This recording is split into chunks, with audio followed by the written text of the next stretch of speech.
That's a really good question as well. And the genuine truth of the matter is, in most cases, qualified accountants can undertake an R&D tax relief claim for their clients. There's absolutely no reason why they can't do it. And in many cases, they do a fantastic job.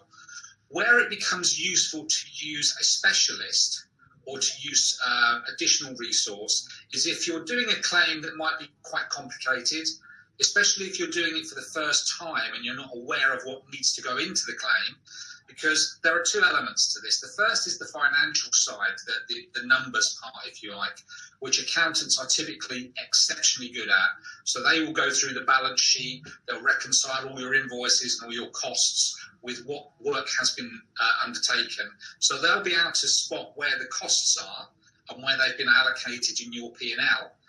But the bit that they don't get involved in so often or so frequently is writing what we call a technical report. And this is the narrative, this is the document that HMRC have to support those figures. So if, for instance, your client is a software business that's that's designing and creating a software platform as a service, so a SaaS business, the accountant's familiarity with that type of technology might be a little bit limited, because they may only have one client that does that, and it might not be something that they're particularly comfortable explaining to a third party.